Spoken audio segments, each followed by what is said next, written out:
Ang ating pong bayan ng Lubo ay noted po siya sa ating tinatawag na atis or sugar apple.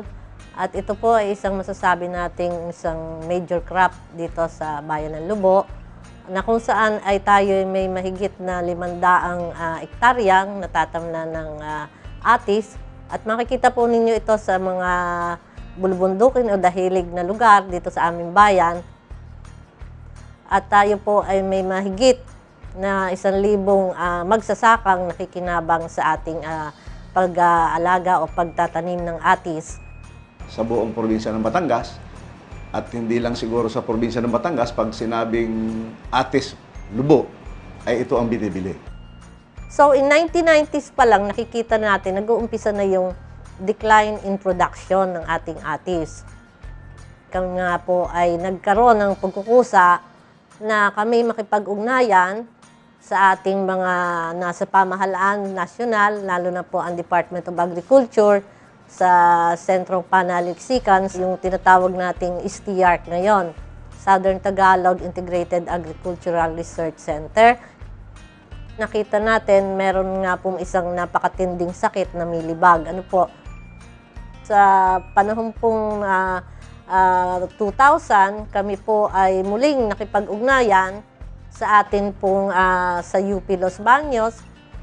Kami ay lumapit sa Department of Agriculture kung saan po ang ating Regional Crop Protection Center na nakabase po sa Los Baños ay tinugunan ang aming mungkahi o aming request na sila ay makapagpadala ng mga kanilang tinatawag natin mga experts upang tingnan kung ano baga nga itong nakakabahala ng infestasyon sa atis.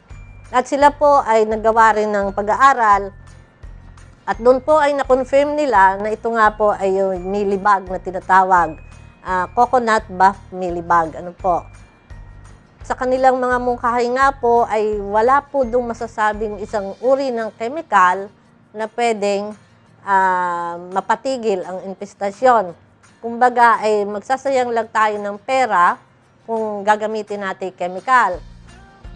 At saka number 1, ang atis kinakain natin as raw. So as much as possible, iwas tayo doon. Iwas tayo sa spraying. So marami pong mga pamamaraan na andun pong magkanaw ng mga likidong may kasamang sabon. So lahat po ng organic din ay tinry namin pero wala po kaming matapatang akma upang mapigilan ang paglagana pa ng ating tinatawag na mealybug. Hindi pa rin kami tumigil.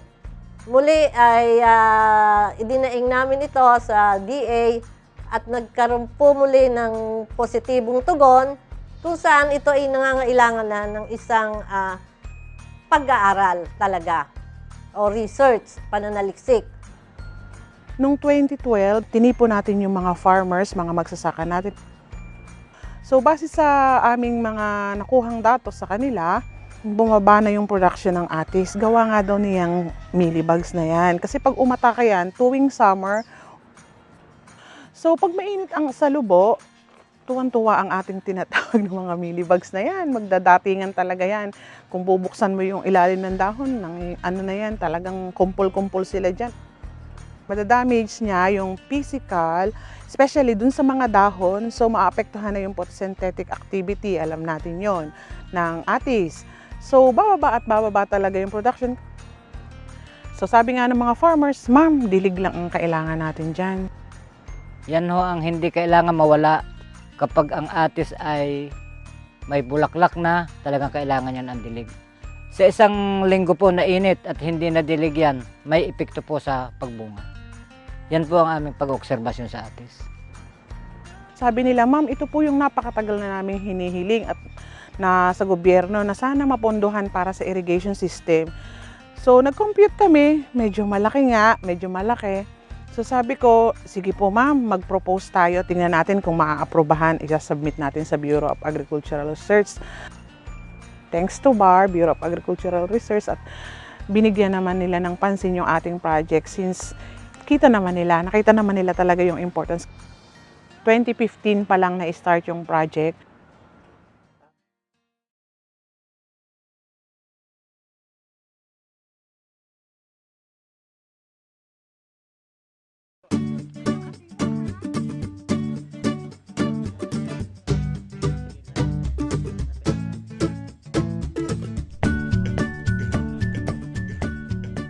Ang title po ng project natin is Community-Based Participatory Action Research or yung tinatawag nating CPAR on Sugar Apple plus Vegetables plus Legume Farming System in Lubo, Batangas.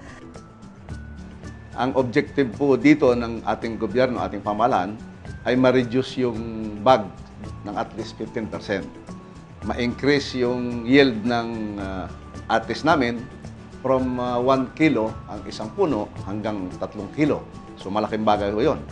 At ma-increase ang income ng mga farmers namin ng mga at least 15% by virtue of intercropping doon sa mga atis. At siyempre pa, kung ma-organize ang started nito, ang aming mga farmers pwedeng maglagay ng asosasyon at paunlarin ang aming atisan dito sa Lubo. Yung mga taga-DAVAR, mga 3 times yun, pinuntahan namin yung bundok, yung possible source ng irrigation ng water para kung paano i-install. So ganyan, nag-design kami, nakasama rin naman ang mga farmers. Farmers themselves design kung paano.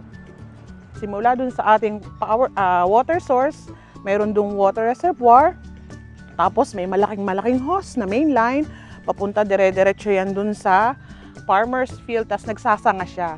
May mga drums na nakaabang doon, and then yung mga drums na nakaabang doon, yun yung may pressurized, kailangan natin ng pressurized irrigation through power sprayer. So, yun na nga, nag-install kami ng irrigation system na kung saan nag-i-install pa lang ay talagang nag-i-spray na sila pressurized kasi pag sinabi nilang pressure sa ilalim, underside ng dahon, nawawash away. Yan palang mga millibugs na yan, pag nawash away, na nabasa ng tubig, madaling mamatay. Sila po ay nagkaroon ng pag-asa dahil po nga ang tinatawag nating populasyon o yung dami ng peste o nung insektong millibug ay unti-unting nababawasan. Tapos, after alam mo mga 2 weeks lang, nakikita mo na nagdadahon na siya. Sabi nga ng mga farmers, nakita na kaagad nila yung diferensya kasi mayroon ng mga butil, nag-flower na kaagad siya. Noon hong wala pang patubig, ayan ho ay kuminsan doon sa inobserba ko sa isang puno. Kuminsan hindi pa kayo makakuha ron ng 5 kilo. Pero ngayon nagkapatubig, ay tumaas. Ayun dati ho kinukuha ng 5 kilo, maaaring inabot ho ngayon, abutin ng mga 9 na kilo. Ayun yung pagkita, maaaring madoble, gawa ho ng sa ating patubig. Dahilan na maagap ang kapagdiligo ng sa atis. Pwede rin po natin ito ay kumbaga ay isang blessing in disguise sa amin on our part kasi sa pagpo-provide po ng irrigation system, para bagang sa kanilang tingin ay pwede silang makapag-ani ng atis ng 2 beses sa nalolooban ng 1 taon. So before, 1 season lang, September, October, November, December, ngayon 2 season. At yun yung target talaga ng project. Kaya nga minadali namin na sana nga maka 2 season tayo ng off-season, ng dry, at saka maka 2 ng regular para 4 na seasons yung ating i-observe. Nakita namin during the off-season production na talagang tama yung sinasabi ng farmers, tubig lang ang and of course, there are other interventions or package of technology na kasama, like pruning, weeding, syempre naman, fertilization. We have conducted 6 trainings. Unang-una, syempre, yung POT ng sugar apple, kailangan nila yun. Tinuro ko sa kanila na lahat ng atisan nila, kailangan nating tingnan yung kabuuan ng halaman. Makakakita tayo dyan ng mga sanga na patay na damage, tanggalin na natin yun. Sinabi ko nga, huwag hahalitin, alam niyo yon kasi madadamage. Cut lang ng cut, kaya nga may mga pruning shears sila. Manual weeding, of course, hindi po talaga gaganda ang atis pag hindi mo yan dinamuhan, tinanggalan ng damos. Kasi kung hindi rin lang, andyan na yung mga kalaban peste, talagang magpupuntahan sila. Mga 1 meter, simula sa puno, dapat linis na linis yun. Linis na linis yun. Tapos paikot, doon nila ilalagay yung abono. Paikot. Huwag sa punong-puno kasi delikado. Yan pala ho, paglalagay ng abono, huwag ilalagay natin sa tunay na puno. Dahil yan pala, pag ilalagay nyo sa puno ang abono ng dikit, lalong naapektuhan yung puno dahil kasi mainit. So, ang fertilization is sinagawa natin yung based on soil analysis. Sabi ko nga sa kanila, ayan, may vermicomposting na kayo, hindi na kayo para kayo bumili pa sa malayo, kaya nyo nang magawa ng sarili ninyo. Nung hindi ko pa nalagyan ng abono, madidilaw kasi ang dahon ho, madidilaw. Ano malagyan ko ng abono? Berde-berde lahat ngayon, saka ang gaganda ng gumanda ang bunga. May malalaki, dati maliliit, lumaki ang bunga. Ewan ko lang kung hari, tuloy na sir yun, para maganda lalo sa susunod na ani. Yung sa weeding, anong importance noon? Siyempre, unang-unang competition. Baka maunahan ka pa ng damo. Maunahan pa ang ates ng damo. Lagi hong malinis ang puno, paghahawa, para mabilis-bilis hong lumaki ang halaman. Malaki ho ang diferensya ho ng malinis.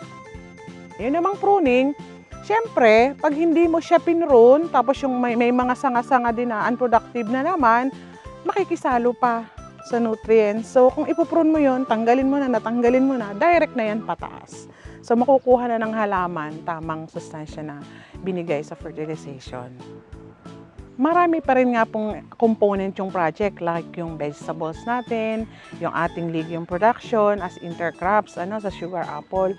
Since meron tayong irrigation, maganda yung benefit ng irrigation dun sa mga intercrops. Kasi before talaga, sa ulan lang sila umaasa. So ngayon, nakakapagtanim na sila ng gulay. Mayroon din silang kadyos. Bukod sa dagdag kita, edi dagdag na kami na aming nang naluluto, yung para hindi na bumili na sa palengke, katulad ng mga gulay.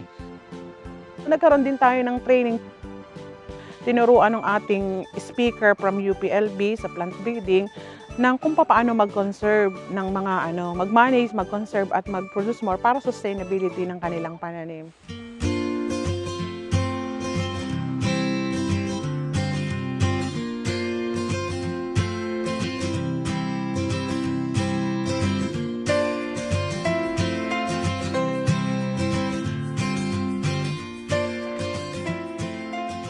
Ang gusto nating mangyari, pag-organize na ang Farmers Association, sila per barangay may paglalagyan na sila, kumbaga may isang trade center na kumukuha doon para makakapag-demand sila ng price. Gagawa tayo ng market linkage para direct, huwag nang dadaan sa mga middleman. Nung aming sinabi itong project na, Mayor, ito ho ay 2 years lang na project. So yung sustainability nito, papaano ho? Kasi kailangan ko rin sabihin sa kanya at humingi ng suporta. Sa ngayon po ay 2 barangay yung project na ito, yung Barangay Banalo at saka Barangay Balatbat. Siyempre, trial ito at sinusubukan kung magiging productive talaga. Ngayong napatunayan na, ay i-duplicate natin at i-implement namin kada barangay. Ako nga ay natutuwa dahil ito ay nangyari sa loob lamang ng kulang-kulang pang 1 taon. Nag-umpisa tayo dito ng January nitong taong 2015 at parang magkakaroon ng katuparan na maibalik yung dating sigla ng aming atisan dito sa Lubon. Palagay ko ay malaki ho pong luwag sa pamilya. Sana po ayan ay maging patuloy-tuloy na umunlad ang aming proyekto. Para sa ganon ay ang aming membro ay lahat ay magkaroon ng magandang kita sa aming atis. Aming walang hanggang pasasalamat sa Bureau of Agricultural Research sapagkat kami ay nabigyan ng pagkakataon na siyang nag-funding sa proyektong ito. At siyempre pa, ang lahat ng ito ay dahil din sa STR.